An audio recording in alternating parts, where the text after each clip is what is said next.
Welcome back. আপনাদের সবাইকে স্বাগত জানাচ্ছি আমি রাসেল। আশা করছি আপনারা সবাই ভালো আছেন এবং ভালোর দলে আছেন। আমিও ভালো আছি, ভালোর দলে আছি। ঘড়িতে সময় এখনো 10:59 হয়নি, 10:57 এবং আমি আপনাদের সাথে একটা নতুন এপিসোড নিয়ে হাজির হয়ে গেছি। আমাদের আজকের এপিসোডের নাম হচ্ছে জিন ওয়ালির প্রতিশোধ। একটা জিন, সেই জিনটা আসলে একটা পরিবারে উপকার করতে এসেছিল এবং তার সাথে কোনো একটা ভুল বোঝাবুঝির কারণে যে ঘটনা ঘটে সেই ঘটনা আমরা শুনবো এবং যাকে নিয়ে ঘটনা তিনি আসলে প্রথম থেকে শেষ পর্যন্ত এখন উনি নাকি জীবিত এবং উনি মানুষের সেবা শুশ্রূষা করে যাচ্ছেন, যেগুলো তিনি সেই জিনের মাধ্যমে যে শিক্ষা অর্জন করেছিলেন। আপনাদের সবাইকে আরো একটু জানেন, সেটা হচ্ছে যে ফেব্রুয়ারি মাসে আপনারা সবাই জানেন যে আমাদের বার্থডে এবং আমরা আমাদের ভূত.com-এর আসলে ষষ্ঠ 6তম বার্থডে আমরা পালন করব, আমাদের অ্যানিভার্সারি, এবং সেই উপলক্ষে আমরা চাচ্ছি আমরা এই জার্নিটা খুব ফাস্ট হয়েছিল। আসলে আমরা 2023 না, আমরা 2024 থেকে আমরা সিরিয়াসলি ভূত.com ইউটিউবে নিয়ে আসি এবং তারপর থেকে আপনারা খুব দ্রুততার সাথে শেয়ার করে সবাইকে জানিয়ে আপনারা সাবস্ক্রাইব করে আমাদেরকে এই জায়গায় নিয়ে এসেছেন এবং এখন আমরা ফুল টাইম ইউটিউবে করছি। তো আপনারা বুঝতেই পারছেন এবং সেই কারণে আমি যেটা চাচ্ছি সেটা হচ্ছে যে আমার একটা প্ল্যান আছে যে 2026-এর ফেব্রুয়ারি মাসের 14 তারিখে যখন আমাদের বার্থডে হচ্ছে তখন আমরা এখন 1.6 মিলিয়নের কিছু বেশি আছি, আমরা তখন 2 মিলিয়নে পৌঁছে যাব। যদি আপনারা সবাই আপনাদের পেজ থেকে আমাদের চ্যানেলটিকে শেয়ার করেন এবং বন্ধু বান্ধবকে সাবস্ক্রাইব করতে পারেন। আপনারা এতজন মানুষ, চিন্তা করুন যে ইউটিউবে 1.6 মিলিয়ন মানুষ এবং তারাও হয়তো সবাই এখনো পর্যন্ত সাবস্ক্রাইব করেন। সুতরাং আপনি যদি সাবস্ক্রাইব করেন এবং আপনারা যদি আপনার বন্ধুদেরকেও সাবস্ক্রাইব করতে পারেন তাহলে আমরা হয়তো একটা দারুণ জায়গায় পৌঁছে যেতে পারি। আজকে অনেকে আমাদের কমেন্ট করছেন, সেই কমেন্ট নিয়েও কথা হবে এবং আমাদের দুজন গেস্ট জয়েন করবেন, তাদের সাথেও কথা হবে। শুরু করি আমরা ঘটনা এবং প্রথম ঘটনাটি দিয়ে শুরু করতে চাই। আশা করছি প্রথম ঘটনাটি আপনাদের ভালো লাগবে। চলুন কথা না বাড়ি ঘটনায় চলে যাই।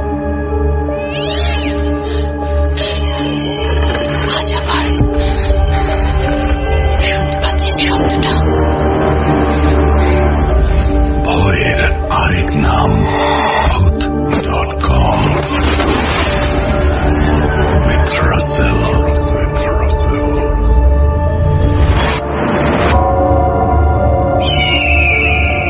Welcome back. আপনাদের সবাইকে স্বাগত জানাচ্ছি আমি রাসেল। আশা করছি আপনারা সবাই ভালো আছেন, ভালোর দলে আছেন।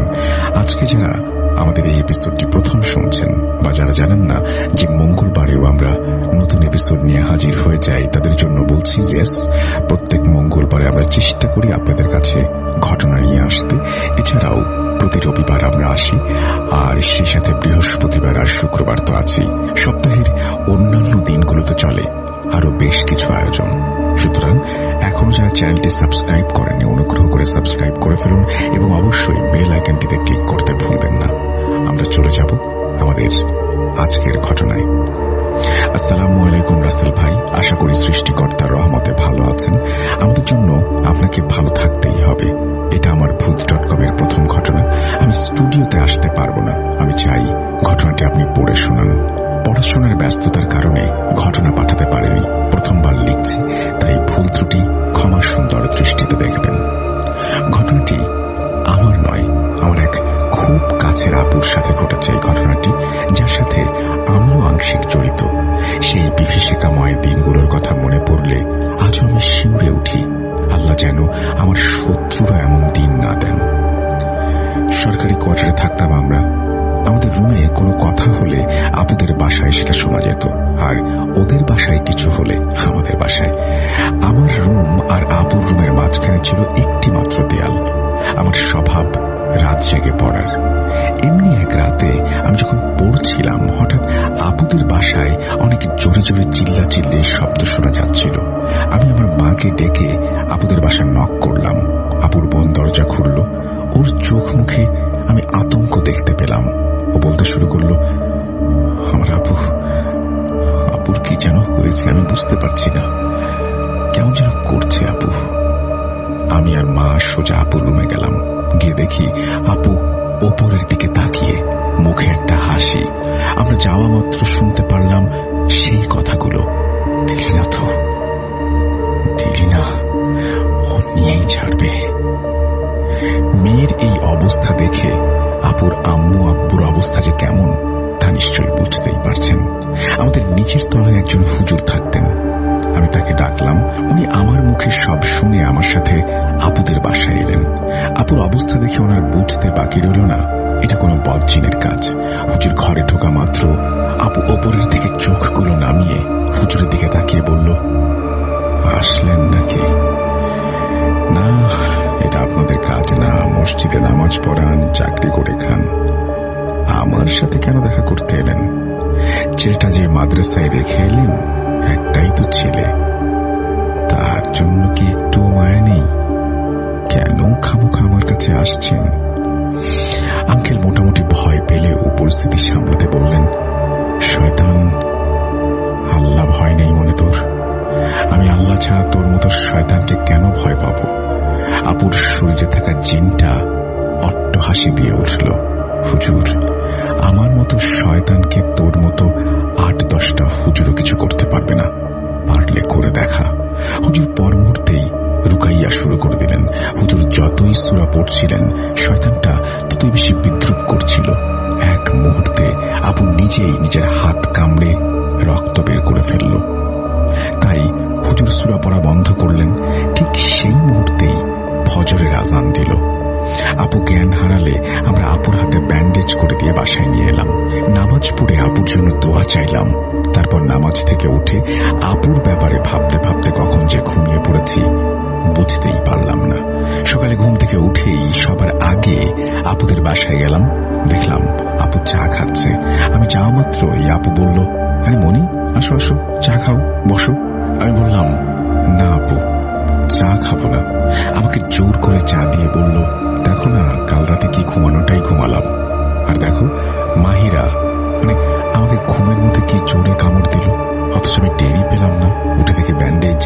আম্মুকে জিজ্ঞেস করার পর আম্মু বলল, মাহিরা এমন করেছে। আপুর কথা শুনে বুঝলাম কাল রাতে কি হয়েছে আপুর তা মনে নেই। আপু ছিল বলে আন্টিকেও কিছু জিজ্ঞেস করতে পারিনি। তবে আন্টি যেহেতু কিছু বলেনি তাই আমিও আর কথা বাড়ালাম না। চা খেয়ে চলে এলাম। আপুর ব্যাপারে কিছু কথা বলি। আপুর নাম প্রকাশ করতে চাচ্ছি না ব্যক্তিগত কারণে। আপুর 1 মাস আগে বিয়ে ঠিক হয়েছে। ছেলে বিদেশে থাকে। আসলে বিয়ে হবে উনি আসলে 6 মাস পর। একটু পরেই আন্টি আমাদের বাসায় এলেন।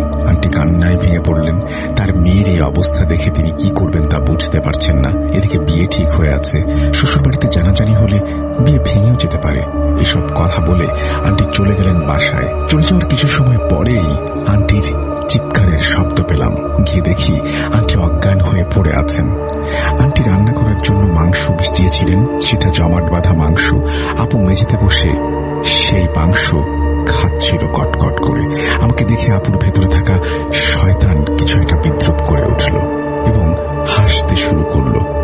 আমার বাসায় এসে আমি আবারও হুজুরকে ডাকলাম, কিন্তু হুজুর চাকরিজীবী, অফিস টাইম থাকায় তার ছুটি নিয়ে আসতে দেরি হলো। আমি হুজুরকে গিয়ে আপুদের বাসায় নিয়ে গেলাম। ওখানে গিয়ে দেখি আন্টি ভয়ে একটা কোনায় জড়সড় হয়ে বসে আছেন, আর আপু ডাস্টবিন থেকে মাছের আঁশ তুলে খাচ্ছে। আমাদের দেখে বলল, আবার এলি? তবে শেষে অনেক কষ্ট করে আপুকে ছাড়ানো হলো। আমি গলায় হাত দিয়ে বসে পড়লাম মেঝেতে। আপুর ভেতরে থাকা শয়তান বলল, আমার রাস্তায় যে আসবে তাকে আমি শেষ করব। হুজুর রুকাইয়া করা শুরু করলেন। তখন শয়তানটা আপুর শরীর থেকে চলে গেল। আপু আবার জ্ঞান হারালেন। হুজুর আমাকে বললেন, এ অনেক শক্তিশালী জিন, আমি একে তাড়াতে পারবো না, তবে আমি অন্য একজনের সন্ধান দেব, আমাকে একটু সময় দাও। আমার গলায় দাগ পড়ে গেল। আম্মু বুঝতে পারলো আমার সাথে কি হয়েছে। আম্মু আমাকে এসবে জড়াতে মানা করলো। মা তো নিজের সন্তানের ক্ষতি কি আর চায়, কিন্তু আমার আপুর জন্য খুব মায়া হয়। আপু আর আমি একসাথে বড় হয়েছি। আপু কিছু কিনলে আমাকে না দিয়ে পারত না। এই বিপদে আমি কিভাবে আপুর পাশে না দাঁড়াই? না না, এ হতে পারে না। আমি সন্ধ্যায় হুজুর আঙ্কেলের বাসায় গেলাম। ওনার কাছে গিয়ে একজন বড় হুজুরের সন্ধান নিলাম। আঙ্কেল অর্থাৎ আপুর আব্বুকে নাম্বার দিলাম। সেদিনের মতো আর তেমন কিছু হলো না। পরদিন সকালে আঙ্কেল হুজুরের সন্ধানে গেলেন। আমাকে আম্মু আপুদের বাসায় কম যেতে দিত, কারণ আমার সমস্যা ছিল, কেউ বিশ্বাস করবে কিনা জানি না, আমি কোনো বিপদ হলে সেটা আগে থেকে টের পাই, আর খারাপ স্বপ্ন দেখি, খারাপ কিছু কিছু আশেপাশে থাকলে শরীর ভার হয়ে যায়। তারপরও আমি আম্মুর চোখ ফাঁকি দিয়ে যেতাম আপুদের বাসায়। আঙ্কেল আমাকে কল দিয়ে বিকেলে বলল, আম্মু, হুজুর এসেছিল, তোমার আপুর উপর একটা বদজিন ভর করেছে। উনি ঘর বন্ধ করে দিয়েছেন আর বলেছেন উনি কালকে আসবেন। তোমাকে অনেক ধন্যবাদ মা, তোমার জন্য এই হুজুরের সন্ধান পেলাম। আমি বললাম, আঙ্কেল কি বলছেন এগুলো? আপু আমার বোন, ওনার জন্য এতটুকু করতে পারবো না? আঙ্কেল কল কেটে দিল। আমার একটু স্বস্তি হলো কথাটা শুনে। যাক, বিপদ কেটেছে। কি ভাবছেন বিপদ এখানেই শেষ? তা যদি হতো আমি খুব খুশি হতাম। আসলে সেদিন রাতেই ঘটল অঘটন। আমি পড়ছি, আপুদের বাসায় আবার চিল্লাচিল্লির শব্দ শোনা যাচ্ছে। আমি অস্থির হয়ে পড়লাম। কি হলো আবার আপুদের বাসায়? আমি যেতেও পারছি না। আম্মুর রুমে গিয়ে দেখলাম আম্মু আব্বু ঘুমোচ্ছে। আমি আস্তে আস্তে দরজা খুলে চলে গেলাম।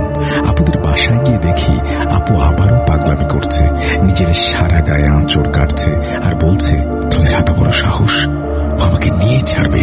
হাটকে দেখা আমাদের। আমাদের আমাদের বলতে আপু কি বোঝাচ্ছেন? তার মানে কি দুটি জিন?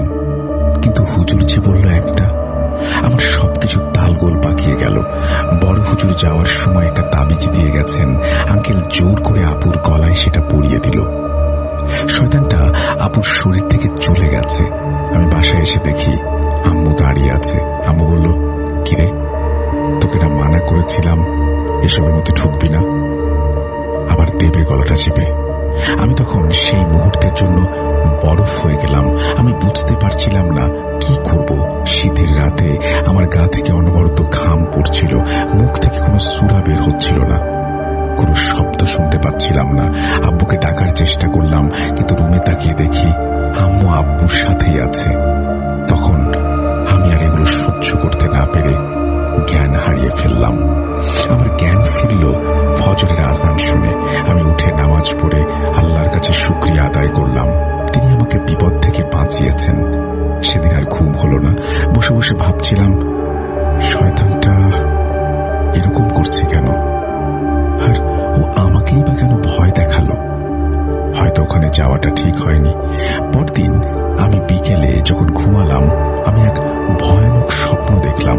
একটা কুৎসিত মানুষ, না মানুষ বলবো নাকি শয়তান বলবো বুঝতে পারছি না, কারণ তার শরীর মানুষের মতো কিন্তু মাথাটা অনেক ছাগলের মতো, আর কপালের মাঝখানে একটা শিং আছে। আর যদি আমার রাস্তায় আসিস, তোকে সেই দিনই শেষ করে দেব, বলল ওটা। এই বলে শয়তানটা আমার বুকের উপরে বসে আমার গলা চেপে ধরল। আমি বলে রাখি, আমাকে প্রায় বোবা জিন ধরত। আমি কোনো কথা বলতে পারছিলাম না, মনে মনে সূরা পড়ার চেষ্টা করছিলাম। শয়তানটা চলে গেল, আমারও ঘুম ভেঙে গেল। আমি উঠে পড়লাম। উঠে জানালার পাশে বসে ভাবতে লাগলাম, ওখানে যাওয়াটা আমার ঠিক হবে না। তারপর নিচের দিকে তাকালাম, দেখলাম আপু কোথায় যেন যাচ্ছে। আমাদের কোয়ার্টারের পেছনের দিকে আমি তাকালাম। তারপর দেখলাম আপু একটা বেড়াল ধরে সেটার গলায় একটা কামড় দিল। আমি তারপর বড় হুজুরকে কল করলাম, কিন্তু তিনি ফোন ধরলেন না। আমি আঙ্কেলকে বললাম, আপনারা হুজুরের কাছে যান। কিন্তু আঙ্কেল আমাকে ভুল বুঝল। তিনি বলল, এটা আমাদের ব্যক্তিগত ব্যাপার, তাছাড়া তোমার মা এই বিষয়ে তোমাকে আসতে মানা করেছে, তুমি না আসলেই ভালো। আমি চলে আসলাম বাসায়। মনে কষ্ট পেলাম। আমি আপুকে সত্যিই ভালোবাসতাম। কি করব বুঝতে পারছিলাম না। সিদ্ধান্ত নিলাম আমি হুজুরের কাছে যাব। পরদিন টিউশনিতে যাবার সময় আমি বড় হুজুরের কাছে যাব বলে সিদ্ধান্ত নিলাম। আমি মসজিদে গেলাম, সেখানে বড় হুজুর থাকেন। গিয়ে হুজুরকে সালাম দিয়ে আমার পরিচয় দিলাম আর সবকিছু খুলে বললাম। হুজুর বললেন, সেদিন ওদের বাসা থেকে এসে আমি আমার পালিত জিনের মাধ্যমে জেনেছি ওই জিনটাকে কেউ একজন পাঠিয়েছে মেয়েটির ক্ষতি করার জন্য। যে পাঠিয়েছে সে চায় মেয়েটি যেন বিয়ে না হয়। এটা আপনি কি করে বুঝলেন হুজুর? আমি বুঝিনি, এটা আমাকে আমার পালিত জিনটা বলেছে। কে করেছে এই কাজটা বলেছে? এটা এক তান্ত্রিককে দিয়ে করানো। যে করিয়েছে তার কথা তো বলা যাচ্ছে না মা। হুজুর আরো বললেন, মা, ওই মেয়ের বাবাই চায় না আমি ওর জন্য কিছু একটা করি। আমি কি করবো তুমি বলো? সেদিন আমি এসব শুনে বাড়ি চলে আসলাম। বাসায় আসার পর আমি আপুকে কল করলাম, তাদের বাসায় যেতে বলল। আমি গেলাম, ওখানে গিয়ে দেখলাম আপু এই কয়দিনে অনেকটা শুকিয়ে গেছে, চোখের নিচে কালো দাগ পড়ে গেছে, আপুর মুখ মলিন হয়ে গেছে। তারপর আপু আমাকে বসতে বলে কথা বলা শুরু করলো। জানো মনি, মানুষ জীবনে অনেক সময় ভুল মানুষটাকে চিনতে পারে না। আমিও তাই করেছিলাম। তোমার মনে আছে আমি তোমার সাথে আমার এক বন্ধুর পরিচয় করিয়ে দিয়েছিলাম? রিফাত ওর নাম। ওর সাথে আসলে বন্ধুত্বের বাইরে বেশি কিছু ছিল। আমি ওকে অনেক ভালোবাসতাম, কিন্তু বিশ্বাস করো, ও ছিল একটা নাস্তিক, যেটা আমি পরে জানতে পারি। ভেবেছিলাম ওর কথা বাসায় বলবো, কিন্তু এটা জানার পর আমি আর বলিনি। ওর সাথে সম্পর্ক ছাড়তেও বাধ্য হই। ও আমাকে কল দিত, হুমকি দিত, আমাকে প্রায়ই বলতো আমি তোমাকে কারো হতে দেব না। জানো মনি, আজ ওর জন্যই আমার বিয়েটা ভেঙে গেল। ও আমার শ্বশুরের নাম্বার জোগাড় করে আমার নামে যা নয় তাই বলেছে। আপু এগুলো বলতে বলতে কান্নায় ভেঙে পড়ল। আপুর এই অবস্থা দেখেও তার বিয়ে ভেঙে গেছে বলে তার পরিবারের লোক তাকে ভুল বুঝতে শুরু করলো। তারা ভাবলো আপু বিয়ে করবে না বলে এই সমস্ত নাটক করছে। আমি আন্টি অর্থাৎ আপুর আম্মুর সাথে এই বিষয়গুলো নিয়ে কথা বলেছি। সেদিন হুজুর যা আমাকে বলেছেন সব বলেছি। আন্টি আমার কথা বিশ্বাস করলো। পরদিন আঙ্কেলকে না জানিয়ে আমরা হুজুরের কাছে গেলাম। হুজুর আপুকে বলল, মা, এমন কে আছে যে চায় না তোমার বিয়ে হোক? কারণ তোমার বিয়ে ভাঙার জন্য এই জিন চালন করা হয়েছে। তখন আপু হুজুরকে রিফাত ভাইয়ের ব্যাপারে সবকিছু খুলে বলল। হুজুর আপুর আম্মুকে বলল, এই শয়তানকে দূর করার জন্য কালো জাদু নষ্ট করতে হবে।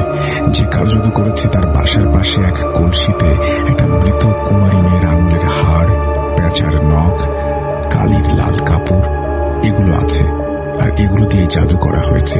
এগুলোকে নষ্ট করতে হবে। আমি এগুলো নষ্ট করবো, চিন্তা করো না। সেদিন রাতে আমরা বাসায় আসার পরেই সেই জিনটা আপুর উপরে ভর করলো। সে বলল, জেনে যেহেতু গেছিস, কে পাঠিয়েছে, কি করে সবকিছু হয়েছে, খেলাটা এবার জমেই গেল। ভালোই ভালোই ওকে পাঠিয়ে দে, না হলে ওর লাশ যাবে। আঙ্কেল বলে উঠল, যা খুশি করো, আমি তোমাকে রিফাতের সাথে বিয়ে দেব না। শয়তান বলে উঠল, দিবি না? এটা বলেই আপু নিজেই নিজের গলা চেপে ধরল। হাত সরতে পারলাম না আমরা। আমি হুজুরকে কল করলাম। বাইরে বৃষ্টি হচ্ছিল, তিনি আসবেন বললেন। আপু এদিকে নিজের উপর নিজেই অমানবিক নির্যাতন করা শুরু করলো। এমন করতে করতে হঠাৎ সে আমাদের সামনেই একটা কাচের ঔষধের বোতল ভেঙে সেটা পেটে আঘাত করলো। সে মাটিতে পড়ে গেল, রক্তে ভেসে যাচ্ছে মেঝে। শয়তান তো চলে গেল। আমরা সাথে সাথে আপুকে হাসপাতালে নিয়ে গেলাম। এই রাতের কথা কখনো ভুলবো না। আপু কাতরাচ্ছিল আমাদের সামনে মৃত্যু যন্ত্রণায়, শুধুমাত্র মানুষটাকে পাওয়ার জন্য। মানুষটাকে মেরে ফেলতে চাইল রিফাত ভাইয়া। শেষটা এত ভয়ানক হবে তা ভাবিনি। কিছু সময়ের মধ্যেই আপু আমাদের ছেড়ে চলে গেল। আল্লাহ আপুকে বেহেশত নসিব করুক, আপুর ভুলগুলো ক্ষমা করে দিক, আমিন। ঘটনাটি ভালো লাগলে শেয়ার করবেন। কারো মৃত্যু নিয়ে মিথ্যে কথা বানিয়ে বলবো না। তারপরও বিশ্বাস করা বা না করা আপনার ব্যাপার। এই বলেই ঘটনাটি তিনি শেষ করেছেন এবং নাম ঠিকানা এগুলো প্রকাশ করতে নিষেধ করেছেন। আমি করলাম না। আশা করছি এই ঘটনাটি আপনাদের ভালো লেগেছে। যদি ভালো লাগে অবশ্যই আমাদের জানাবেন। আমরা চলে যাব আমাদের পরের ঘটনায়।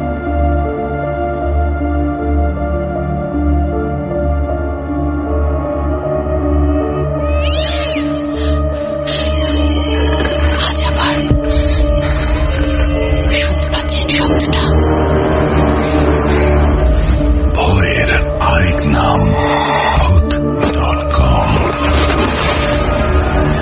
with Russell.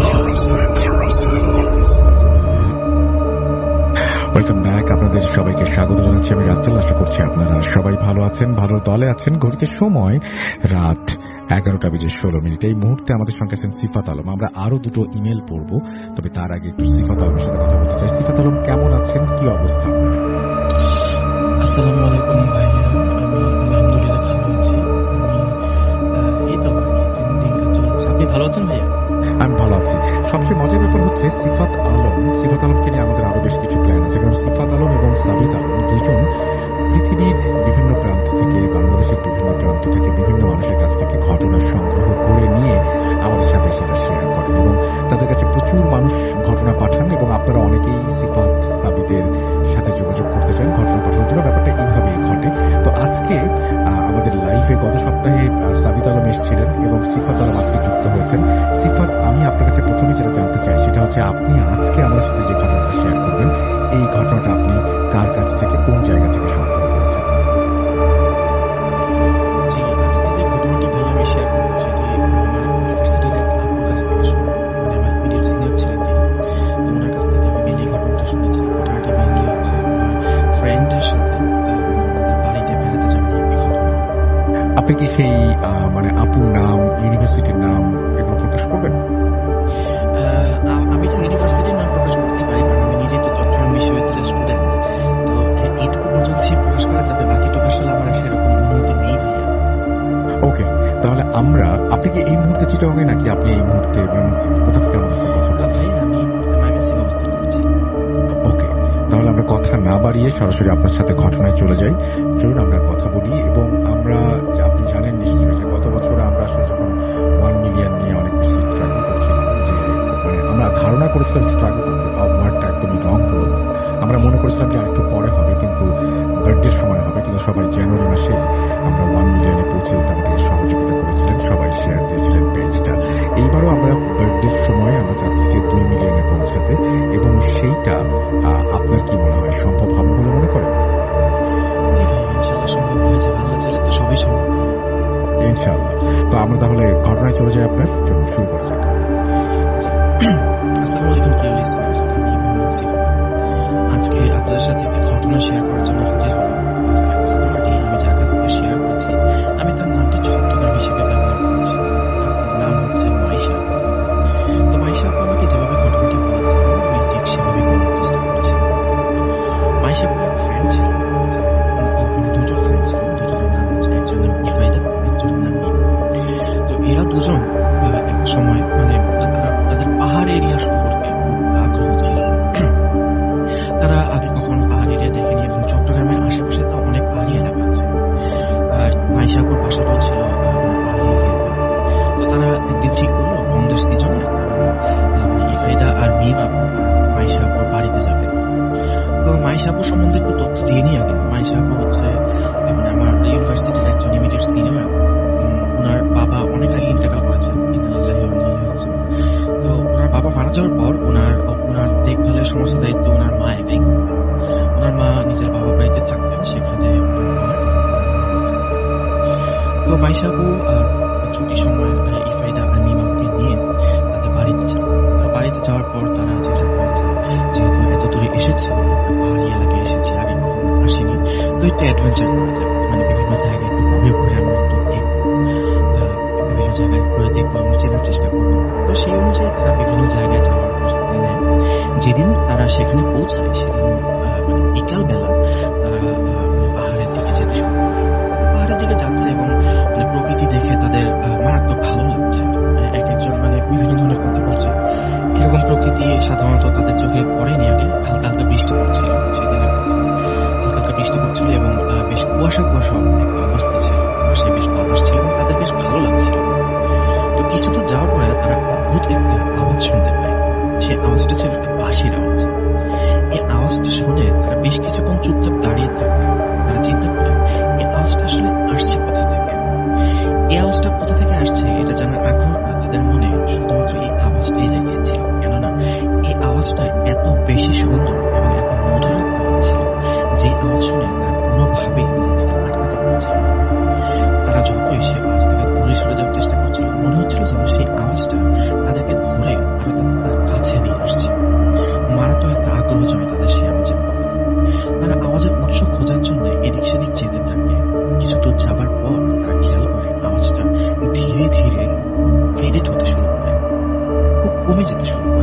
পরবর্তী সময় যখন তাদের মনে হয়েছে না তারা আওয়াজের উৎসের খুব কাছে পৌঁছে গিয়েছে, তখন তাদের সেই আওয়াজটা হয় একটা সময় কি বন্ধ হয়ে যায়।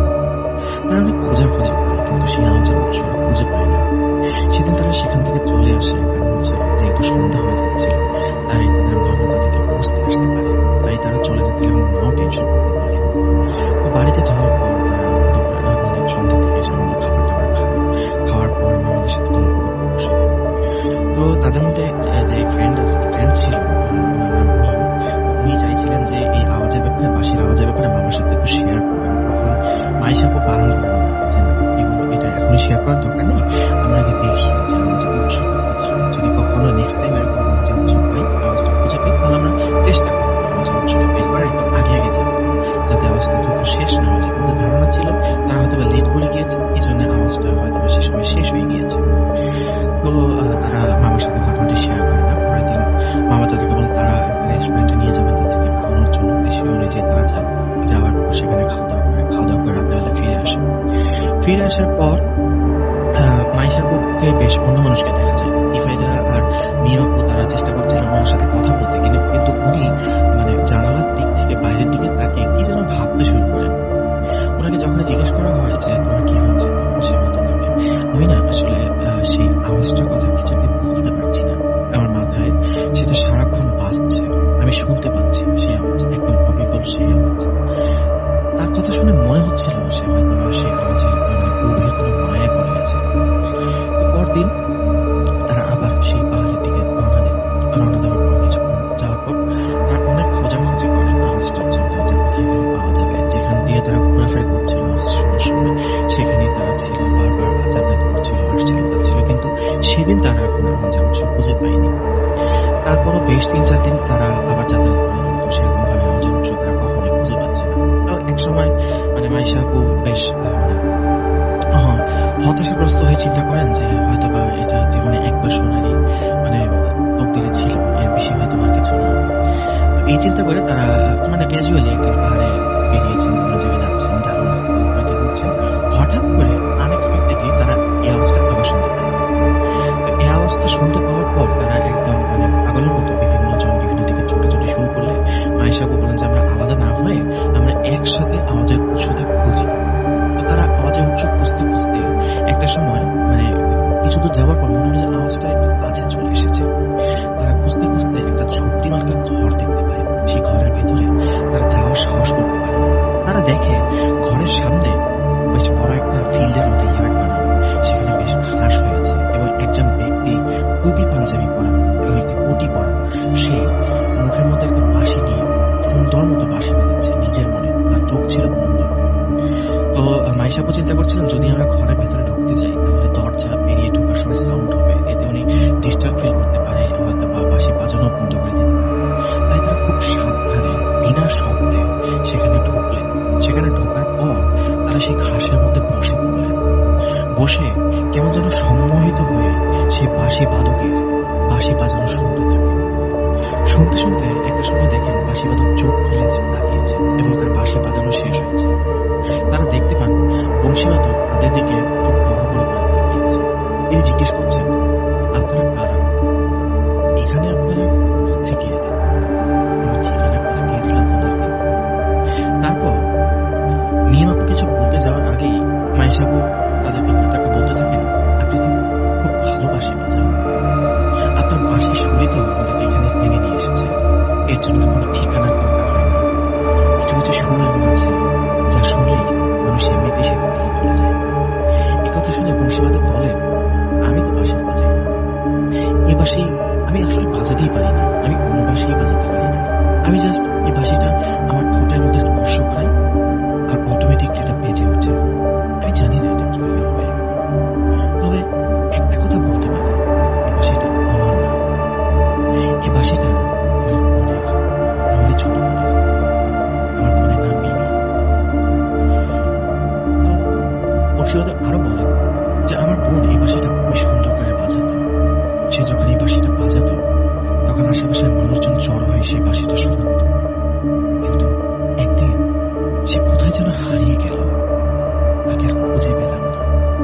তার একটা অভ্যাস ছিল, সে বাঁশি বাজানোর সময় পাহাড়ের এদিক সেদিক ঘুরে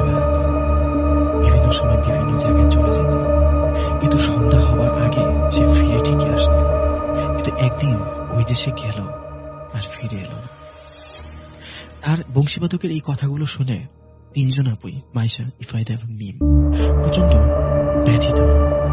তারা চিন্তা করতে থাকেন, মিমি একটা ছোট মেয়ে হয়তো, তার সাথে কি এমন হতে পারে।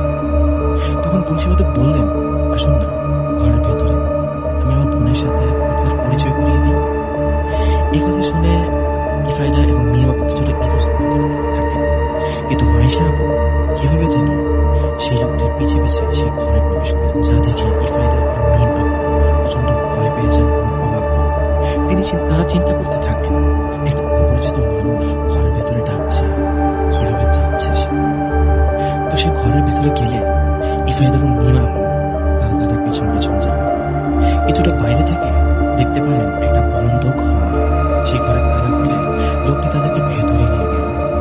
ভেতরে যাওয়ার পর তারা দেখতে পেল একটা সুন্দর ছবি। সেই ছবিতে একটা মেয়ে দাঁড়িয়ে আছে, তার পরনে একটি শাড়ি, গোল্ডেন কালারের একটি শাড়ি, তার কানে দুল এবং নানা ধরনের অর্নামেন্টস তার গায়ে। তার মুখে একটি বাঁশি, সে তার আঙুলগুলো দিয়ে বাঁশির ছিদ্রগুলো খুব সুন্দর করে ধরে আছে। বংশীবাদক বলল, এই দেখো, এই হচ্ছে আমার বোন মিমি। অনেক খুঁজেছি তাকে, জানেন, কোথায় কোথায় খুঁজি, আপনাদেরকে কি বলবো। খুঁজতে খুঁজতে একবার দেখে গিয়ে তার বাঁশিটা একটা খাদের সামনে পড়ে আছে। অনেক অপেক্ষা করেছি তার জন্য, অনেকদিন পর চেয়ে দেখেছি, কিন্তু কখনো সে আর ফিরে আসেনি। আমার কাছে তার সর্বশেষ স্মৃতি বলতে তার এই বাঁশিটাই অবশিষ্ট রয়েছে, আর কিছুই নেই। সেদিনের মতো সেই বংশীবাদকের সাথে কথাবার্তা বলে তিনজন আপু বাড়ি ফিরে আসে। বাড়ি ফিরে আসার পর ইফাইদা এবং মিম আপু কিছুটা নর্মাল থাকলে মাইশা আপুর অবস্থা দেখে মনে হচ্ছিল সে বেশ ইমোশনাল হয়ে আছে। মনে হচ্ছিল তার আবেগ হয়তো বা আকাশ ছুঁই করছে। তিনি নিজের অজান্তেই হয়তো বা সেই বংশীবাদকের ব্যথায় ব্যথিত হচ্ছিলেন। সেদিনের পরের দিন তাদের একটি জায়গায় যাওয়ার কথা ছিল, সেখানে একটি কনসার্ট হচ্ছিল। কনসার্টে যাওয়ার জন্য কনসার্টে যে ব্যান্ড পারফর্ম করছিল, সেই ব্যান্ডের প্রচন্ড বড় ফ্যান ছিলেন ইফাইদা। তো তিনি চাচ্ছিলেন কনসার্টে যাওয়ার জন্য। কনসার্টের টিকিটগুলো কালেক্ট করেছিলেন মাইশাপুর আম্মু। মাইশাপুর আম্মু এসে বলেন, তোমরা তো এখানে কখনো আসো না, যেহেতু এবার এসেছো, তাই চিন্তা করলাম, আমার মেয়ে তো বলছিল যে তোমরা এই ব্যান্ডের ফ্যান, তাই আমি চিন্তা করলাম তোমাদের জন্য টিকিটগুলো কেন না নিই। তো তারপর তিনি টিকিট নেন, ইফাইদা এবং মিম আপুকে দিয়ে দেন এবং আরেকটা টিকিটও নিলেন মাইশাপুর জন্য। কিন্তু মাইশাপু সেদিন বলেন, মা, আমি আজকে আমাদের কনসার্টে যেতে চাচ্ছি না। তখন তার মা তাকে জিজ্ঞেস করেন, কেন, কি কোনো সমস্যা হচ্ছে, চলে যাবে। যেহেতু মাইশাপুর মা একজন সিঙ্গেল মাদার ছিলেন, তাই তার একমাত্র মেয়ের ব্যাপারে তিনি খুবই স্বাস্থ্য সচেতন ছিলেন। তো মাইশাপু বলেন, আচ্ছা না, আমার শরীর খুব একটা খারাপ না, সামান্য মাথা ব্যথা, আমার মাথা ঝিমঝিম করছে, আমি একটু ঘুমাতে চাই। এই কথা শুনে ইফাইদা এবং মিম আপু বললেন, আচ্ছা ঠিক আছে, আজকে তাহলে আমরা কনসার্টটা বাদই দিই, সমস্যা নেই, পরে না হয় যখন হবে তখন জয়েন করবো। কিন্তু মাইশা আপু বলেন, না, তোমরা তো এই কনসার্টের অনেক বড় ফ্যান, এই ব্যান্ডের অনেক বড় ফ্যান, তোমরা তো আগেও যেতে চেয়েছিলে, কিন্তু দূরে হওয়ার জন্য যেতে পারোনি।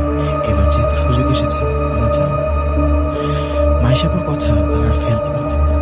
তারা সেদিন সন্ধ্যার দিকে, সন্ধ্যার আগে বিকালের দিকে কনসার্টের দিকে রওনা দেন। মাইশাপু একা একই বাসায় বসে আছে, আজও জানলা দিয়ে বাইরে তাকিয়ে আছে। কিছুক্ষণ পর চিন্তা করেন, একটু যাই, বাইরে থেকে ঘুরে আসি। শীত শীত লাগছিল, তাই তিনি গায়ে একটা শাল পরে নিলেন। শালটা ভালো করে গায়ে জড়িয়ে তিনি হাঁটতে শুরু করলেন। তিনি নিজে চিন্তা করেননি তিনি কোন দিকে যাবেন বা কোনখানে যাবেন। তিনি যে মনে হাঁটতে হাঁটতে সেই ঝোপের কাছে গিয়ে পৌঁছলেন। তিনি খুঁজতে শুরু করলেন তাকে, কিন্তু সেই ব্যক্তিকে আজ কোথাও পেলেন না। তিনি দূর দূরান্ত থেকে বাঁশির আওয়াজ আবার শুনতে পেলেন, কিন্তু আওয়াজের উৎসটা হয়তো এই ঝোপের ঘরটা নয়, অন্য কোথাও। তিনি খুঁজতে খুঁজতে খুঁজতে খুঁজতে বিভিন্ন জায়গায় খুঁজলেন, কিন্তু কখনই মনে হচ্ছিল না তিনি সামান্য পরিমাণে উঁচুর কাছে পৌঁছাতে পারছেন। একটা সময় তিনি নিরাশ হয়ে যান। তিনি বুঝতে পারেন না তিনি সেই ব্যক্তিকে খুঁজে পাবেন কিনা। তারপর সে ফিরে আসার সময় একবার দেখেন তার পায়ের সামনে সেই বাঁশিটা পড়ে আছে। তিনি সেই বাঁশিটা হাত দিয়ে তুলে বেশ অবাক হন। ততক্ষণে বাঁশির আওয়াজ থেমে গেছে। তিনি বাঁশিটা খুলে মুখে লাগাতে বাঁশিটা সেই মায়াবী আওয়াজে নিজে থেকে বাঁচতে শুরু করে। মাইশাপুর সম্মোহিত হয়ে যান।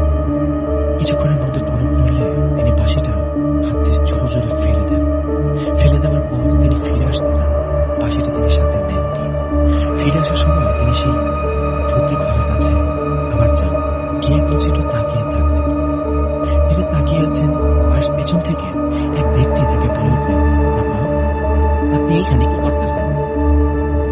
এখানে তো মানুষজনের আসা নিষেধ।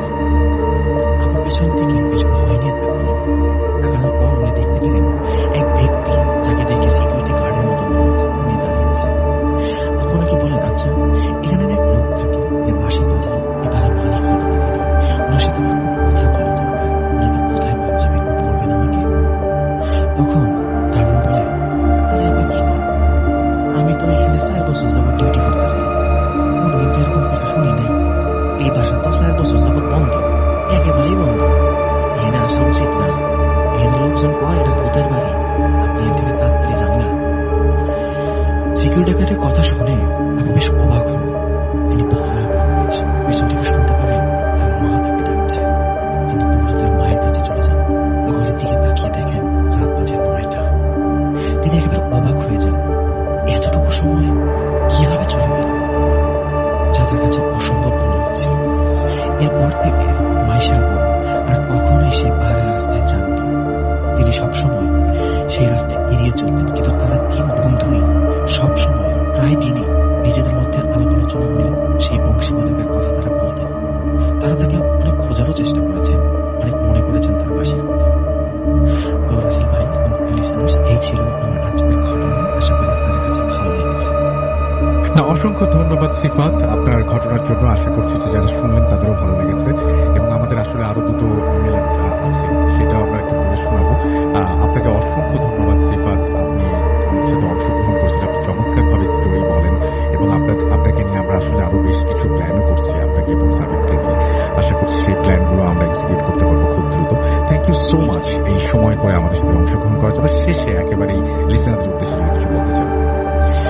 লিসেনারদের উদ্দেশ্যে তেমন কিছু তো বলার নেই। আপনারা তো সবসময় আমাদেরকে সাপোর্ট করে যাচ্ছেন। তারপর আমরা যেটা চাবো সেটা হচ্ছে বেশি বেশি সাপোর্ট করবেন, আমাদের সাথে থাকবেন, এবং যারা আমাদের চ্যানেলটি সাবস্ক্রাইব করেননি তারা সাবস্ক্রাইব করেন, যেন আমাদের বার্থডের আগে আমরা 2 মিলিয়ন হিট করতে পারি। অসংখ্য ধন্যবাদ আপনাকে। আমাদের সঙ্গে জুনায়েদ আছেন, এবং সিফাতকে অনেক ধন্যবাদ জানাচ্ছি আমি জি আবার ভাইয়া। আমাদের সাথে অংশগ্রহণ করার জন্য। জুনায়েদ, আপনি কি আমাকে শুনতে পাচ্ছেন? জুনায়েদকে আমাকে শুনতে পাচ্ছেন কিনা আমি ঠিক বুঝতে পারছি না। আমি বরং একটা ইমেইলে চলে যাই, এবং ইমেইলের পরে আবার জুনায়েদের কাছে আসবো। আপাতত ইমেইলে চলে যাচ্ছি, চলুন কথা না বাড়িয়ে। জুনায়েদ, আপনি কিন্তু আনমিউট করেননি আর কি। আপনি আনমিউট করলে কিন্তু আমি আপনাকে শুনতে পাবো। আপনি কি আমাকে শুনতে পাচ্ছেন কিনা সেটাও সেই কারণে বুঝতে পারছি না। যাই হোক, আমি দেখতে পাচ্ছি যে অনেকেই আমাদের সাথে এখানে যুক্ত হয়েছেন, অনেকেই দেখতে পাচ্ছি সিফাতের প্রশংসা করছেন। সিফাত খুবই জনপ্রিয় একজন স্টোরি টেলার, কারণ তিনি নিজের ঘটনা মানে এই পর্যন্ত কয়টা বলেছেন আমি বলতে পারবো না। সিফাত হয়তো ভালো বলতে পারবেন, কিন্তু অসংখ্য মানুষের কাছ থেকে ঘটনা সংগ্রহ করে তিনি ভূত.com-কে এবং আপনাদের সবাইকে উপহার দিয়েছেন। সেজন্য আমি সিফাতের প্রতি কৃতজ্ঞ, এবং তার প্রতি আমি অনেক বেশি আস্থাশীল যে আগামীতেও তিনি ঠিক এইভাবেই আমাদের পাশে থাকবেন। আমরা চলে যাব জুনায়েদের। জি সিফাত, কিছু বলতে যাচ্ছিলেন মনে হয়?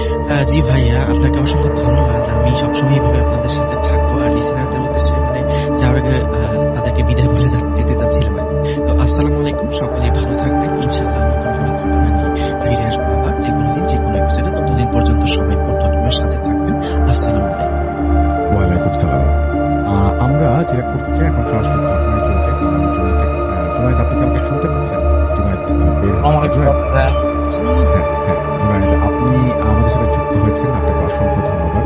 আপনি কি কোনো স্টোরি শেয়ার করতে চান এই মুহূর্তে? এবং আপনি যদি বলতেন যে আপনি কোথা থেকে বলছেন এবং আপনার পরিচয়টা যদি ঠিকভাবে দিতেন, তাহলে আমরা সবাই আপনাকে চিনতে পারতাম, জানতে পারতাম, বুঝতে পারতাম। জি ভাই, আমার নাম জুনায়েদ, আমি ঢাকার আজিমপুর থেকে বলতেছি। তো আমি আজকে যে ঘটনা বলবো এটি হচ্ছে কামরাঙ্গীরচর কাউলাহাটি চৌরাস্তার ওদিকে, মানে গাড়ি নাম্বারটা বলছি না। আমরা ঘটনাটা পরে যাবো, আপনি শুধুমাত্র বলেন যে কোন জায়গার ঘটনা বলবেন, তারপর আমরা একটা ইমেইলে যাবো, তারপর আপনার কাছে ফিরে আসবো। কামরাঙ্গীরচর কাউলাহাটি চৌরাস্তা। ওকে, থ্যাংক ইউ সো মাচ। আমরা একটা ইমেইলে যাচ্ছি, ইমেইলের পরে ফিরে আসছি আপনার কাছে, সাথেই থাকুন। আচ্ছা।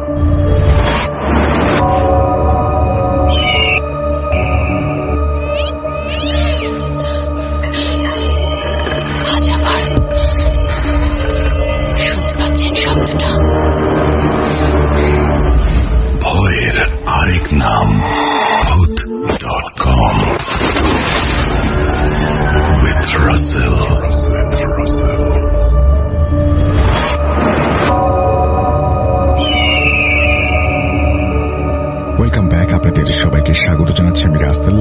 আপনারা সবাই ভালো আছেন, ভালোর তলে আছেন।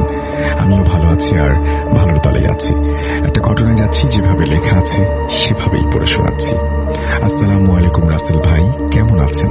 আশা করি ভালোর তলেই আছেন। আমি মোহাম্মদ ইমন, বর্তমানে পিরোজপুর জেলায় আছি। আজকে আপনাদের সাথে একটা সত্য ঘটনা শেয়ার করব। আশা করি ঘটনাটি ভালো লাগলে অবশ্যই পড়ে শোনাবেন। ঘটনাটি আমার মামার কাছ থেকে শোনা। ঘটনাটি ঘটে আমার মামার এক বন্ধুর সাথে। আমার মামা যেভাবে ঘটনাটি বলেছেন আমি সেভাবেই বলছি।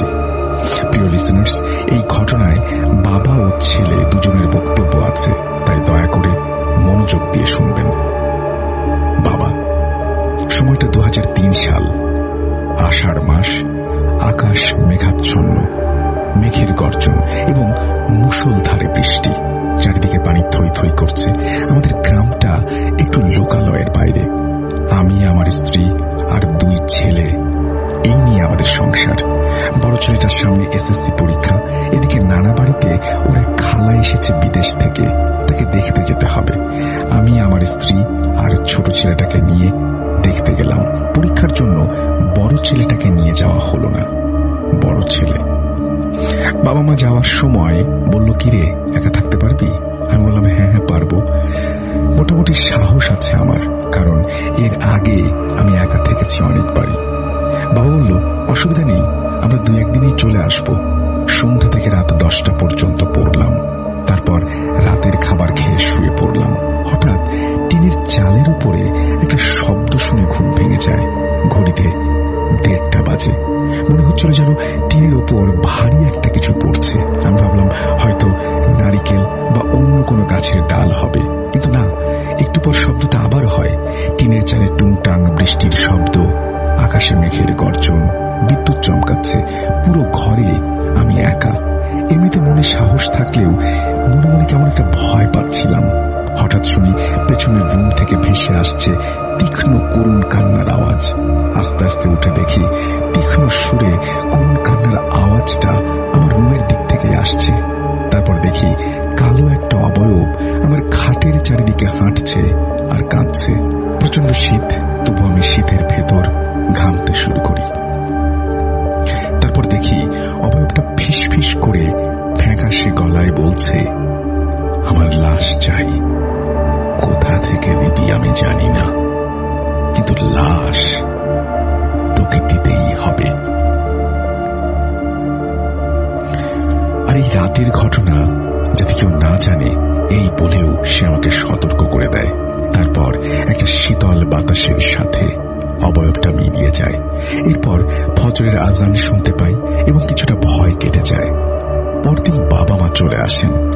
এরপর কিছুদিন সবকিছু ঠিকঠাক ছিল। এরপর ঘটে সেই নির্মম ঘটনা। পরদিন রাতে আমার ছোট ভাইটার প্রচন্ড জ্বর আসে। প্রায় 1 সপ্তাহের মতো সে বিছানায় পড়েছিল। অনেক ডাক্তার কবিরাজ দেখানোর পরও ছোট ভাইটাকে বাঁচাতে পারলাম না। ছোট ভাইটার অন্তিম ক্রিয়া শেষ করি। নিজেকে খুব অসহায় মনে হচ্ছিল। ওই দিন রাতে আবার একটা স্বপ্নে আবার ওই কালো অবয়বটা আসে আর বলে, কি ভাইয়ের জীবন দিয়ে দিলি, তবু একটা লাশ দিলি না। এরপর তোর বাবা, মা আর তুই। ভয় ভয় আমি বললাম, আমার কাছে কি চাও? লাশ। আমি লাশ চাই, কাফন দিয়ে মোড়ানো লাশ। তুমি আমার জীবনটাকে তছনছ করে দিয়েছ, আমি লাশ পাবো কোথায়? এরপর যে পরহেজগার ব্যক্তি গ্রামে মারা যাবে, অন্তিম ক্রিয়ার শেষে তার লাশ আমাকে নদীতে ফিরে দিয়ে আসতে বলে। আর এই কাজে অন্য কাউকে নেওয়া যাবে না, এবং এই ঘটনা যদি অন্য কাউকে আমি জানাই তাহলে আমাকে প্রিয়জন হারাতে হবে। এই বলে সে আবারও হাওয়ায় মিলিয়ে যায়। এরপর আমি খোঁজ খবর রাখতে থাকি, কবে কোথায় একটা পরহেজগারের লাশ পাবো। এর কিছুদিন পর আমাদের গ্রামের পাশে একজন হুজুর মারা যান। তার লাশ দাফন দেওয়ার পর আমি ঠিক করি লাশটা নদীতে ফেলে দিয়ে আসবো। অমাবস্যার রাত, ঘুটঘুটে অন্ধকার, সব নির্জন, তবুও ভয় ভীতি উপেক্ষা করে কোদাল নিয়ে চলে যাই কবরস্থানে। কবর খোঁড়া শুরু করি। কবর খোঁড়া শেষে লাশটাকে যেই ওঠাবো, এরই মধ্যে কিছু লোক টের পেয়ে যায় যে কবর খুঁড়ে লাশ নেওয়া হচ্ছে। আমি তৎক্ষণাৎ লাশটাকে কাঁধে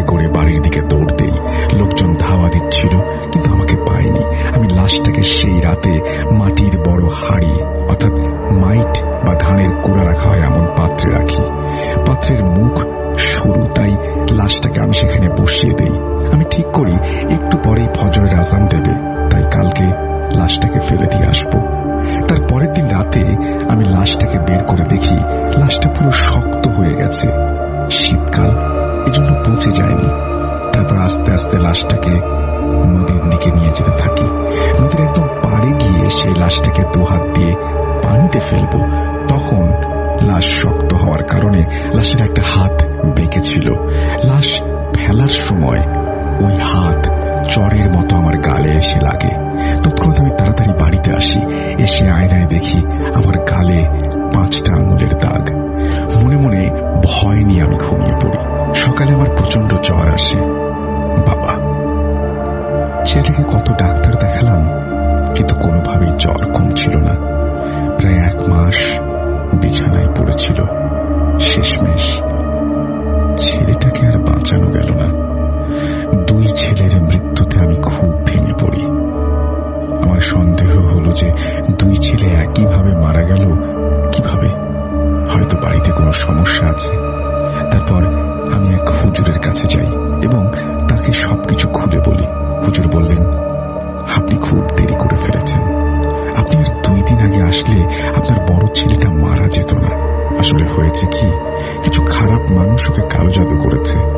ও ক্লাসে ভালো ছিল, রোল ছিল 1।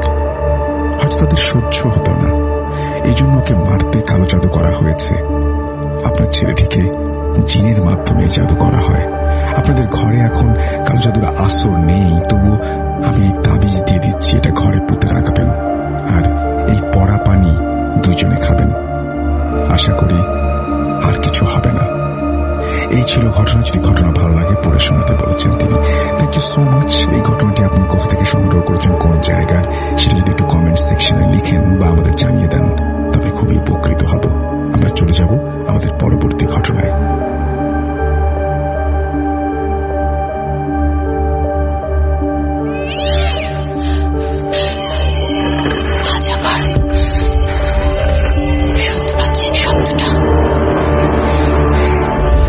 ভয়ের আরেক নাম ভূত.com with Russell. Welcome back. আপনাদের সবাইকে স্বাগত জানাচ্ছি আমি রাসেল। ঘড়িতে সময় রাত 11:45।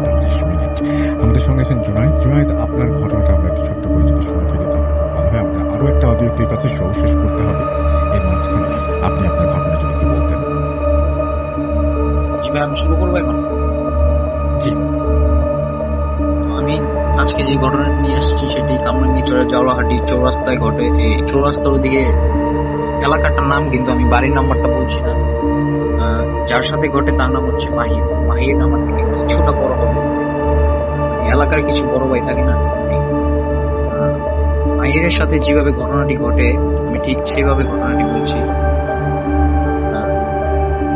মাহির আমাকে বললো যে এটি ঘটে ভাই জুলাই মাসে, যে জুলাই আন্দোলন চলছিল 2024 সালে, জুলাই মাসের 1 মাস পরে হবে। তখন এলাকায় প্রত্যেকটা এলাকায় ডাকাতের একটা ভয় ছিল। তখন মাহির বলে যে একদিন রাতে মাহির হেডফোন দিয়ে গান শুনছিল। মানে প্রতিদিনের মতো মাহির প্রতিদিনই হেডফোন দিয়ে রাতে গান শুনত। একদিন রাতে মাহির গান শুনতে শুনতে মাহির একটি আওয়াজ পেল। মানে তার রুমের উপরে যে ছিল তার বাড়িটা বিবরণী, তার বাড়ি হচ্ছে 7 তলা। 7 তলায় 6 তলা পুরো ফাঁকা। 6 তলার আশেপাশে কোনো গাঁও নেই। 7 তলায় একটা রুম আছে এবং মাহিরা থাকে 5 তলায়। তো উপরে যখন মাহির যখন হেডফোন দিয়ে গান শুনছিল তখন মাহির একটি শব্দ শুনতে পায়। একটি ভারী বস্তু সব করে যেভাবে পড়লে আওয়াজ আসবে সেই আওয়াজটি শুনতে পায়। হেডফোন খুলে যখন মাহির করে তখন দেখলো কি যে কেউ উপরে হাঁটছে জোরে, মানে এখান থেকে ওখানে। তখনই ঠিক মাহিরের ফোনটি বেজে ওঠে এবং মাহির ফোনটি রিসিভ করে তখন তার মা ফোন কল করে বলছে মাহির রুম থেকে বের হইস না। তার মাও ঠিক এই আওয়াজটা শুনতে পায় এবং তারা মনে করছিল কি ডাকাইত আসছে হয়তো। নিচের ফ্ল্যাট থেকে কল করে বলছে নিচের ফ্ল্যাটে নাকি কেউ গেট নক করে একটি ভারী নিঃশ্বাসের মতো আওয়াজ শুনতে পায় তারা। তো ঠিক সেদিন তেমন একটা কিছু হয় না, কিন্তু এর পরের দিন রাতে যেটা হয় তেমনই মাহির ফোনে গান শুনতেছিল এবং ঠিক সেম আওয়াজটা হয়। ঠিক এই টাইমটা মাহির আমাকে বলছিল প্রায় 1:00টার দিকে হবে। তখন এবার মাহির রুম থেকে বের হয়ে তার মাকে ডাকে, তারাও সবাই কি আওয়াজ শুনতে পাচ্ছে। উপরে মনে হচ্ছে কি ছোট বাচ্চা এবং একটি বৃদ্ধ মহিলা তারা খেলা করতেছিল। মাহিরের বাবা সাহস করে উপরে যেতে চান। উপরে যখন যেতে চান তো মাহিরের আম্মু বলে না থাক, এত রাত উপরে যাওয়া দরকার নাই। পরে তারা দিনবেলা যখন উপরে যায় দেখে কিছুই নাই, মানে পুরো একদম কোনো কিছু করার কোনো চিহ্ন নাই, কিছুই নাই। উপরে যখন যায়, উপরে মাহিরের যে দাদি ছিল, তার দাদি যখন মারা যায়, তার দাদি যখন বেঁচে ছিল, যখন খাটটিতে ঘুমাতেন, সেই খাটটিও উপরে ছিল ছাদে। তো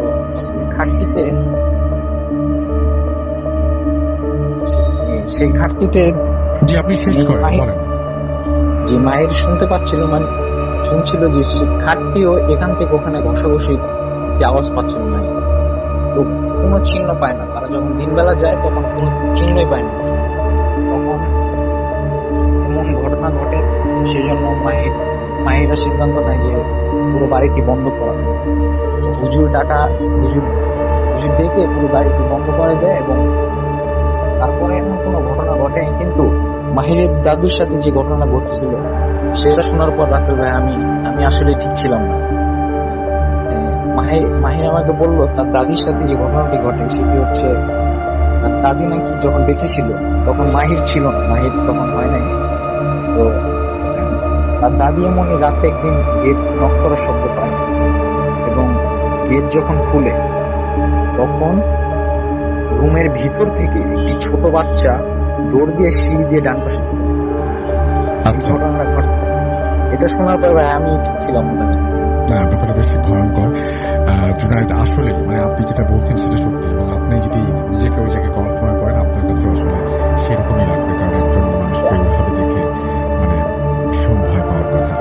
জুনায়েদ, আপনাকে অসংখ্য ধন্যবাদ। আসলে তার দাদি নাকি সেন্সলেস হয়ে পড়ে যায় এবং যখন তার জ্ঞান ফিরে তখন তাকে জিজ্ঞেস করা হয়, তখন নাকি তিনি এটা বলেন। না আসলে না, মানে সত্যি কথা বলতে প্রচন্ড ভয় পাওয়ারই তো কথা। ঠিকই বলেছেন আপনি। Thank you so much Junaid, আপনি আমাদের সাথে জয়েন করেছেন, যুক্ত হয়েছেন, আপনার এলাকার একটা ঘটনা বললেন এবং খুব চমৎকার ভাবেই বললেন। আপনাকে অসংখ্য ধন্যবাদ। আপনি আমাদের লিসনারের উদ্দেশ্যে কিছু বলতে চান? যদি বলতে চান তাহলে বলতে পারেন প্লিজ।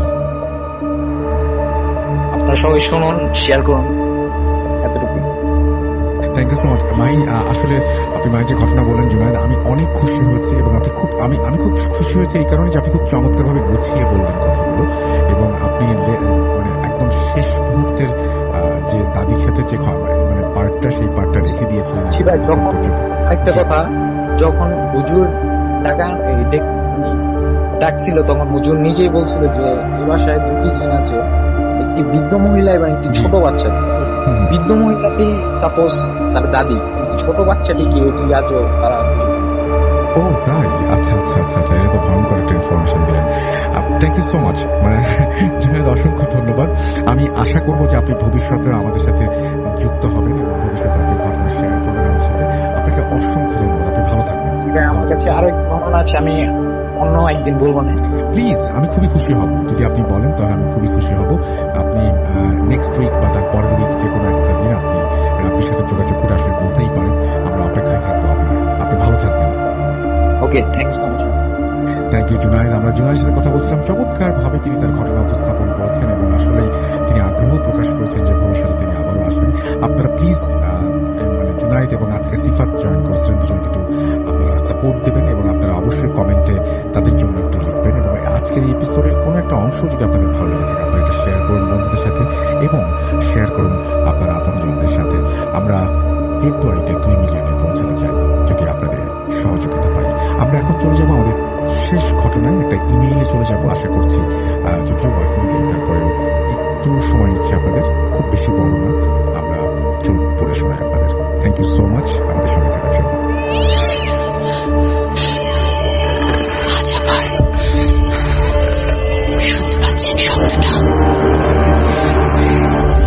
ভয়ের আরেক নাম ভূত.com with Russell.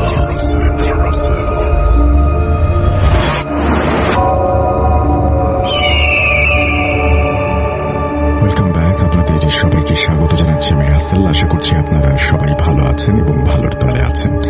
আমিও ভালো আছি আর ভালোর তলেই আছি। যেভাবে লেখা আছে সেভাবেই পড়ে শোনাচ্ছি। আসসালামু আলাইকুম রাসেল ভাই, আশা করি আল্লাহর রহমতে ভালো আছেন। আমিও আলহামদুলিল্লাহ ভালো আছি। আমি একটি জিনের ঘটনা বলতে যাচ্ছি, আর জিনের অস্তিত্ব কোরআন শরীফে বর্ণিত আছে। কোরআন অনুসারে জিন জাতি মানুষের ন্যায় আল্লাহ তাআলার এক সৃষ্ট জাতি, যারা পৃথিবীতে মানব আগমনের পূর্ব থেকেই ছিল এবং এখনো তাদের অস্তিত্ব রয়েছে। তবে মানুষের চর্মচক্ষে তারা দৃষ্টিগ্রাহ্য নয়। তবে জিনরা মানুষকে দেখতে পায়। তারা বিশেষ কিছু শক্তির অধিকারী। তাদের মধ্যেও মুসলিম এবং কাফির ভেদ আছে। তারা মসজিদে নামাজ পড়তে আসে। তাদেরও সমাজ রয়েছে। তাদের আয়ু মানুষের চেয়ে অনেক বেশি। ঘটনাটি ভালো লাগলে পড়ে শোনাবেন। বর্তমানে আমি সেনাবাহিনীতে কর্মরত। যদিও সেনাবাহিনীর লোকেরা অনেক সাহসী হয়, কিন্তু ছোটবেলা থেকেই আমি মাদ্রাসায় পড়ালেখা করেছি। মাদ্রাসা থেকে আলিম পাশ করেছি। এখন ফাজিলে পড়াশোনা করছি এবং আমার দাদির সাথে একটি জিন ছিল, এটা শুনে বড় হয়েছি। তাই প্যারানরমাল বিষয়ের প্রতি আমার অনেক কৌতূহল। আমি নাইমুল ইসলাম হৃদয়, নাটোর জেলার নলডাঙ্গা উপজেলার সেনভাগ লক্ষ্মীকুল গ্রাম থেকে বলছি। আমি যখন সেনভাগ লক্ষ্মীকুল ইসলামিয়া ফাজিল মাদ্রাসার 2014 সালে নবম শ্রেণীতে পড়তাম, তখন থেকেই নিয়মিত ভূত এফএম শুনতাম। বলা চলে 2014 সাল থেকেই ভূতের ঘটনা শুনে ও আপনার উপস্থাপনা দেখে ভক্ত হয়ে যাই। 2014 থেকে 2019 সাল পর্যন্ত আমি নিয়মিত আপনার শো শুনতাম, কিন্তু 2019 সালে আমি বাংলাদেশ সেনাবাহিনীতে যোগ দেই এবং ট্রেনিং চলাকালীন সময়ে মোবাইল ফোন পুরো 6 মাসের জন্য কর্তৃপক্ষ জমা নেয়। তাই তখন আর ভূত এফএম শোনা হয়ে ওঠেনি। যখন ট্রেনিং 2020 সালে শেষ করি, তখন খোঁজ নিয়ে দেখি ভূত এফএম বন্ধ হয়ে গেছে। এতে মনে অনেক কষ্ট পাই। আর কোভিড-19 জন্য সবকিছু লকডাউন ছিল। আমি লকডাউনে পূর্বের এপিসোডগুলো ইন্টারনেট থেকে ডাউনলোড করে শুনতাম। অনেক ভালো লাগতো আর ভাবতাম যদি আবার ভূত এফএম চালু হতো। যাই হোক, একদিন আমি RJRussellBooth.com এর সন্ধান পাই এবং অনেক খুশি হই আর নিশ্চিত হই যে এটাই সেই রাসেল ভাই। তারপর থেকে মাঝে মাঝে ভূত.com শুনতাম। যেহেতু সেনাবাহিনীতে চাকরি করি, তাই তেমন আগের মতো শোনার সুযোগ হয়ে ওঠে না। একদিন আমি আমার নিজের সাথে ঘটা একটা ঘটনা শেয়ার করি ইমেইলের মাধ্যমে। ঘটনাটা সিলেক্ট করা হয়, কিন্তু আমি জানতাম না। একদিন রাতে ওয়াইফের সাথে কথা বলতে বলতে ও আমাকে বলে, আচ্ছা তুমি কি ভূত.com এ ঘটনা পাঠিয়েছিলে? আমি বললাম হ্যাঁ। কই ঘটনাটা পাঠাও তো। তারপর আমার ওয়াইফ বলে, তোমার ছোট ভাই ইমন আমাকে বলল। তারপর আমি আমার ছোট ভাইকে ফোন দিয়ে সেই প্রচার হওয়া ঘটনা সংগ্রহ করি আর সাথে সাথে সেই ঘটনা শুনি এবং উৎসাহ পেয়ে আজকে আরেকটি ঘটনা লিখতে বসলাম। যে ঘটনা আমি শেয়ার করব, এটা আমার মায়ের মুখ থেকে শোনা একটি জিনের ঘটনা। ঘটনাটা আমার দাদির সাথে ঘটে। প্রায় 35-40 বছর আগের ঘটনা। আমার দাদির বয়স তখন কম, দেখতে দুধের মতো ফর্সা, নাক চোখ মুখ কেউ দেখলে বিমোহিত হতো। তখন ছিল পানির সংকট। আশেপাশে কারো বাড়িতে পানি পাওয়া যেত না। পানির একমাত্র ভরসা ছিল আমাদের সেনভাগ লক্ষ্মীকুল পশ্চিম পাড়া জামে মসজিদের টিউবওয়েল। একদিন আমার দাদি মাগরিবের আজানের কিছুক্ষণ আগে মসজিদের টিউবওয়েল থেকে পানি আনার জন্য কলসি নিয়ে মসজিদ প্রাঙ্গণে যান। তারপর যথারীতি পানি নিয়ে বাড়িতে এসে সেই পানি দিয়ে মাগরিবের নামাজ আদায় করেন। কিন্তু আশ্চর্যের বিষয় হলো তিনি নামাজ আর শেষ করছেন না। অতঃপর স্বাভাবিক নামাজ পড়তে যে সময় লাগে তার থেকে বেশি সময় অতিবাহিত করে আমার দাদি মাগরিবের নামাজ পড়া শেষ করেন। যখন তিনি নামাজের সালাম ফিরালেন তখন তিনি জোরে জোরে আল্লাহু আল্লাহু লা ইলাহা ইল্লাল্লাহু লা ইলাহা ইল্লাল্লাহু জিকির করতে লাগলেন এবং অস্বাভাবিকভাবে হাসতে লাগলেন, যা তিনি এর আগে কখনো করেননি। তখন আমার পরিবারের সদস্যদের বুঝতে বাকি রইল না যে তিনি জিন দ্বারা আক্রান্ত হয়েছেন, কারণ আগের দিনের মানুষ ডাক্তারের থেকে কবিরাজ, ঝাড়ফুঁক এইসবের চিকিৎসা বেশি নিত। যথারীতি কবিরাজকে খবর দেয়া হলো। কবিরাজের নাম আব্দুল আহাদ। কবিরাজের বাড়ি ছিল আমাদের নলডাঙ্গা উপজেলাতে। তিনি বর্তমানে আর এই পৃথিবীতে নেই। আল্লাহ ওনাকে মাফ করে জান্নাতবাসী করুন। তিনি তদবির করার পর তার সাথে থাকা জিনের মাধ্যমে জানতে পারলেন যে দাদিকে মসজিদ এলাকা থেকে একজন ইমানদার মুসলমান জিন আসর করেছে। এই জিনের নাম ওয়ালি। এই জিনটি দাদির কোনো ক্ষতি করবে না, বরং আল্লাহর ইচ্ছায় দাদি সহ আমাদের বংশের নিরাপত্তা দেবে। জিনটিকে না ছাড়িয়ে কবিরাজ রেখে দেন। কবিরাজ বলেন, এই মহিলাটি যখন মসজিদে পানি আনার জন্য মাগরিবের আযানের কিছুক্ষণ আগে গিয়েছিল তখন জিনটি ওই মসজিদেই মাগরিবের নামাজ আদায় করার জন্য ওযু করছিল। এমন সময় তিনি পানি সংগ্রহ করতে গেলে তাকে দেখে পছন্দ করে এবং নামাজ শেষ হলে মহিলাটির ওপরে হাজির হয়, যার কারণে তিনি জিকির ও অস্বাভাবিকভাবে হাসছিলেন। বলে রাখা ভালো, আমার দাদির সংসারে ওই সময়টায় তেমন উন্নতি ছিল না। জানা গেছে যে আমার দাদি সুন্দরী হওয়াতে এলাকার এক দুষ্ট লোক আমাদের যাতে উন্নতি না হয় সেই জন্য ব্ল্যাক ম্যাজিক করেছিল। মাঠে অনেক ভালো ফসল ফলত, কিন্তু যখন ফসল উঠানোর সময় আসতো তখন ফসল বাড়িতে পৌঁছাতে পৌঁছাতে আর কাঙ্ক্ষিত ফসল পাওয়া যেত না। ওই দুষ্ট লোকটি এই উদ্দেশ্যে ব্ল্যাক ম্যাজিক করেছিল যে যাতে করে আমার দাদার সংসারে অভাব দেখা দেয় আর দাদি অভাবের তাড়নায় সংসার না করে। তখন ওই দুষ্ট লোকটিকে দাদি বিয়ে করতে পারে।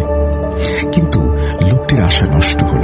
সৌভাগ্যক্রমে মসজিদ থেকে একজন ইমানদার মুসলমান জিন দাদিকে আক্রান্ত করল। আর এই সমস্ত কারণেই সেই আব্দুল আহাদ কবিরাজ জিনটিকে ছাড়িয়ে দেয়নি। জিনটি দাদা দাদির সংসারে আগমনের পর আমাদের বাড়ির সীমানা, জমি, ফসলের ক্ষেত পাহারা দিত এবং তারপর থেকে আমাদের জমিতে ভালো ফসল হওয়াতে সংসারের সমৃদ্ধি এবং উন্নতি আসে। একদিন আমার পিতা চান মিয়া তখন ছোট ছিলেন, ওয়াশরুমে রাতে গিয়ে সেই জিনকে দেখেছিলেন। তিনি দেখেছিলেন লম্বা সাদা জুব্বা পরিহিত আমাদের বাড়ির পাশে একজন ভদ্রলোক চলাফেরা করছেন। তখন আমার আব্বু ওয়াশরুম ইউজ না করে দাদার কাছে এসে ভয়ে ভয়ে বলেছিলেন, সাদা পাঞ্জাবি পরিহিত মানুষ দেখেছি। তখন আমার দাদু আমার আব্বুকে ওয়াশরুমের কাজ করিয়ে নিয়ে ঘরে নিয়ে গিয়েছিলেন। সকালবেলা জিনটি দাদির উপরে আসর করে এবং দাদিকে জানায় যে চান অর্থাৎ আমার বাবা রাতে অনেক ভয় পেয়েছে। এই বিষয়টা শুধু আব্বু আর দাদা জানতো, এখন সবাই জেনে গেল। এতদিন পর 2015-তে এসে এই ঘটনা আমি আব্বুকে বলেছিলাম। তিনি হেসেছিলেন আর এড়িয়ে গিয়েছিলেন, কারণ আমি দাদুর কাছ থেকে এটা শুনেছিলাম। যাই হোক, দাদিকে সেই জিন অনেক রকমের চিকিৎসা, ঝাড়ফুঁক, কবিরাজি শিক্ষা দিয়েছিলেন। দূর দূরান্ত থেকে অনেক মানুষ আসত বিভিন্ন অস্বাভাবিক রোগের চিকিৎসা নিতে। যেমন ধরুন, কাউকে জিনে ধরলে ছাড়ানোর জন্য, হাত পা ঘাড়ে ব্যথার চিকিৎসা, চোখ ওঠা রোগের চিকিৎসা, ভয় পেলে ভয়ের চিকিৎসা, কালো জাদু ভালো করার চিকিৎসা, কুকুরে কামড় দিলে, সাপে কামড়ে দিলে বিষ নামানো, সাপের বাতাস লাগলে চিকিৎসা ইত্যাদি। কিন্তু দুঃখের বিষয় হলো জিনটি বর্তমানে আর নেই। কিভাবে চলে গিয়েছিল সেই ঘটনাটি বলছি। আমাদের পরিবারের সবাই নামাজি ছিল না। জিনটি সবাইকে 5 ওয়াক্ত নামাজ পড়ার কথা বলতো, কিন্তু তেমন কেউ নামাজ পড়তো না। বাড়ির আশেপাশে পরিষ্কার ও পবিত্র রাখতে বলতো, নির্দিষ্ট স্থানে ময়লা ফেলতে বলতো। গরুর মাংস বাড়ির কেউ খেতে পারবে না, শুধু কুরবানির গরুর মাংস ছাড়া। আমার দাদির বড় ছেলে মরহুম মৌলানা আমজাদ হোসাইন, আল্লাহ তাকে জান্নাতবাসী করুন, আমার বড় আব্বা আমজাদ হোসাইনের স্ত্রীর একটা রোগ হয়েছিল। কিছুদিন পর পরই তিনি অসুখে ভুগতেন এবং জিন সেটা সহ্য করতে পারত না। দাদি এবং আমার আমার চাচির মধ্যে ঝগড়া লেগেই থাকতো। যেহেতু আমার বড় আব্বা একজন আলেম, তাই নিজের বউ আর মায়ের মধ্যে যাতে ঝগড়া বন্ধ হয় এই জন্য জিনটিকে বাড়ি ও দাদির শরীর থেকে তাড়ানোর পরিকল্পনা করেন। একদিন সময় সুযোগ বুঝে জিনকে তাড়ানোর জন্য রুকাইয়া করেন, কিন্তু তিনি নিজের শরীর বন্ধ করতে ভুলে যান আর রুকাইয়া করে তিনি শ্বশুর বাড়িতে বেড়াতে চলে যান। যেহেতু বড় আব্বার শরীর বন্ধ ছিল না, তাই জিনটি রুকাইয়া ঘুরিয়ে দেন বড় আব্বার শরীরের ওপর। ওই রাতে ঘুমানোর পরে ভোরে ফজরের নামাজের জন্য যখন তিনি উঠতে যাবেন, তখন তিনি দেখেন তার শরীরে ব্যথা আর অসংখ্য আগুনের ফুসকা পড়ার মতন ফোড়া বের হয়েছে। তাৎক্ষণিকভাবে তিনি অনেক অসুস্থ হয়ে পড়েন। এই খবর আমার দাদির বাড়িতে দেয়া হয় যে আপনার বড় ছেলে খুবই অসুস্থ, হয়তো আর বাঁচবে না। তারপর দাদি ও আমার কাকা বড় আব্বার শ্বশুর বাড়িতে যায় এবং তাকে আমাদের এলাকায় আনার ব্যবস্থা করা হয়। নৌকাতে করে আনা হচ্ছিল। পথিমধ্যে বড় আব্বার অবস্থা খারাপ হতে থাকে এবং দাদিকে জিনের সাথে যা করা হয়েছে তা বলে। এতে দাদি অনেক ভয় পায় আর বলে, তুই যে জিনকে তাড়াতে চাইছিস, এ কথা যদি আগে বলতিস তাহলে হয়তো তোকে বাঁচানো যেত। এর কিছুক্ষণ পরেই আমার বড় আব্বা কালেমায়ে শাহাদাত পাঠ করতে করতে ইন্তেকাল করেন। তারপর জিনটি আর একবার এসেছিল আমার দাদির শরীর থেকে বলেছিল, আমি চলে যাচ্ছি, শুধু তোদের বাড়ি না এলাকা ছেড়েই চলে যাচ্ছি, কিন্তু সাথে নিয়ে যাচ্ছি তোদের আমজাদকে। যাই হোক, দাদি এখনো বেঁচে আছে আর তিনি সেই জিনের শেখানো কবিরাজি করে এখনো মানুষের সেবা ও উপকার করেন, কিন্তু বৃদ্ধ হয়ে যাওয়াতে আগের মতো চিকিৎসা করতে পারেন না। আমার দাদি ও বড় আব্বার জন্য দোয়া করবেন। পরিশেষে আল্লাহ আমাদের সকলকে সুস্থ রাখুন। ঘটনাটি সত্য, কারো যদি সন্দেহ থাকে তাহলে নিচে ঠিকানা দেয়া থাকলেও যোগাযোগ করতে পারেন। তিনি তার ইমেল অ্যাড্রেস শেয়ার করেছেন এবং তিনি তার পূর্ণাঙ্গ ঠিকানাও দিয়েছেন। নাইমুল ইসলাম হৃদয়, গ্রাম সেনভাগ, লক্ষ্মীকোল, নলডাঙ্গা, নাটোর। আসসালামু আলাইকুম। এই বলেই তিনি তার ঘটনা শেষ করেছেন। আশা করছি এই ঘটনাটি আপনাদের ভালো লেগেছে। যদি ভালো লাগে অবশ্যই আমাদের জানাবেন। আমরা চলে যাব আমাদের পরবর্তী ঘটনায়।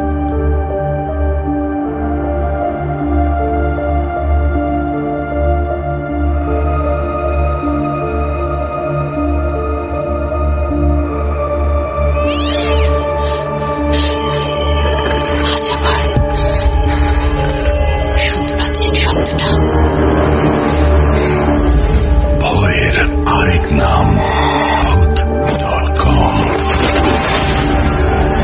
with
দিনগুলো জানার জন্য এবং সেই দিনগুলোতে মিস না করার জন্য, সঙ্গে থাকার জন্য সাবস্ক্রাইব করার পাশাপাশি আপনারা যদি বেল আইকনটি ক্লিক করে রাখেন তাহলে পেয়ে যাবেন নোটিফিকেশনস।